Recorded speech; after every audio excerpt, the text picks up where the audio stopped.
कामचोर देवरानी। एक बार की बात है, सुषमा अपने पूरे परिवार के साथ खुशी खुशी मोहन नगर में रहती थी। उसकी 2 बहुएं थी, पल्लवी और शिवानी। एक दिन दोनों बहुएं रसोई में काम कर रही होती है कि तभी उनकी सास सुषमा उन्हें बुलाती है। अरे बहू, जरा इधर तो आना।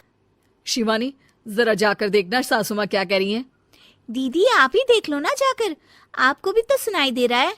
अरे मैं आटा गूंद रही हूँ ना, तुम चली जाओ। हाँ, तो मैं भी तो सब्जी काट रही हूँ ना दीदी।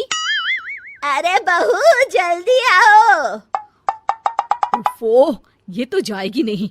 मैं ही जाकर देखती हूँ कि क्या करना है। पल्लवी सुषमा के कमरे में जाती है। जी मम्मी जी, क्या हुआ?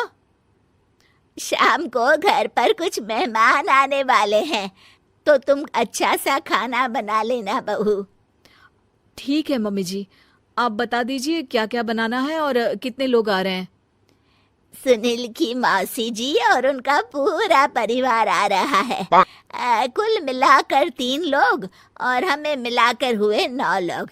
तो अभी से ही तैयारी करना शुरू कर दो।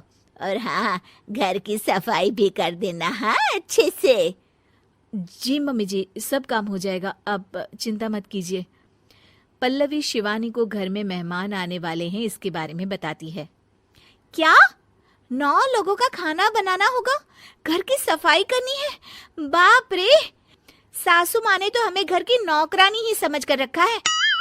ऐसा नहीं बोलते शिवानी, हम इस घर की बहू हैं और घर के काम करना हमारा फर्ज है।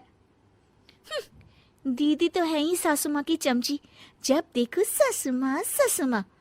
मैं तो इतना सारा काम नहीं करने वाली। शिवानी कपड़े लेकर गमला साफ कर रही होती है और चक्कर आने का नाटक करने लगती है। मेरा सर चकरा रहा है। तभी वहां पल्लवी और सासू माँ जाते हैं। अरे बहू, क्या हो गया तुम्हें? मम्मी जी, बहुत तेज सर में दर्द हो रहा है। तुम एक काम करो शिवानी, आराम कर लो। नहीं नहीं दीदी, घर में मेहमान आने वाले हैं, मुझे आपकी मदद करनी चाहिए। अरे कोई बात नहीं शिवानी, तुम आराम कर लो, मैं सब काम कर लूंगी। ठीक है दीदी, अगर आप इतना कह रही हैं तो आराम कर लेती हूँ। शिवानी आराम से अपने कमरे में मैगजीन पढ़ रही होती है। इसे कहते हैं आराम की जिंदगी। इतना सारा काम। चलो, सारा काम खत्म हो गया, शिवानी को देख आती हूँ। शिवानी अपने कमरे में ईयरफोन में गाने सुनते सुनते सो जाती है और उसके साइड में मैगजीन भी रखी होती है। पल्लवी वहां आ जाती है और वो सब देखती है। ओहो, तो मतलब सब काम चोरी का बहाना था। अभी बताती हूँ इसको। घर का सारा काम मुझे करना पड़ा और ये महारानी यहाँ मैगजीन पढ़ रही है, गाने सुन रही है। पल्लवी रसोई से एक प्लेट और चम्मच लेकर आती है और शिवानी को थाली बजाकर उठाने लगती है। शिवानी अचानक से उठती है। उठ गई महारानी, गाने भी सुन लिए, मैगजीन भी पढ़ ली। तुम तो बहुत बड़ी झूठी निकली शिवानी। तुमने सर दर्द का बहाना बनाया ताकि काम करने से बच सको। हाँ, बनाया बहाना, तो क्या करती? इतने सारे काम करती। मुझे कोई शौक नहीं है चापलूसी का। क्या चापलूसी? तुम्हें लगता है कि मैं सारे काम चापलूसी के लिए कर रही हूँ? नहीं तो क्या। तभी वहां सासू माँ आ जाती हैं। अरे बहू, वो लोग बस आने ही वाले हैं, तुम तैयारियां कर लो। जी सासू माँ, तुझे तो मैं बाद में देखती हूँ। सब खाना खाने बैठते हैं और खाना शुरू करते हैं। तभी सुनील की मौसी बोलती है। वाह भाई वाह, खाना तो बहुत ही अच्छा बना है सुषमा जी, एक एक चीज में क्या स्वाद है। ये सुनकर शिवानी मुंह बना लेती है। उसे अपनी जेठानी की इतनी तारीफ रास नहीं आती। आपकी बहुएं तो बहुत ही अच्छा खाना बनाती हैं। हाँ, बनाती तो दोनों ही अच्छा है, पर आज ना ये सारा खाना बड़ी बहू ने बनाया है।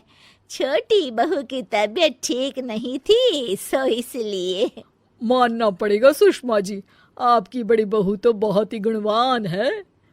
पल्लवी की तारीफ सुनकर शिवानी को जलन होती है। पल्लवी ये सुनकर खुश हो जाती है और शिवानी की तरफ देखकर उसे चिढ़ाती है। कुछ देर बाद मेहमानों के जाने का वक्त हो जाता है। मौसी जी सबके लिए उपहार लाई होती है। वो सबको शगुन के पैसे देती हैं और अंत में पल्लवी के पास आती है।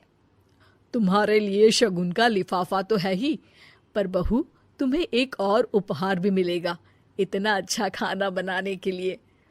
मौसी अपने सोने के कंगन निकालकर पल्लवी को पहना देती है। ये लो, ये मेरे मनपसंद कंगन है, अब से ये तुम्हारे हुए। धन्यवाद मौसी जी। ये देखकर शिवानी तो पूरी तरह से जल जाती है और गुस्से से रसोई में चली जाती है। तभी वहां पल्लवी आ जाती है और उसे अपने कंगन दिखाने लगती है। देवरानी जी, अब आपका सर दर्द ठीक तो है ना? मुझे लगता है कि अब सर दर्द शुरू हो गया होगा आपका।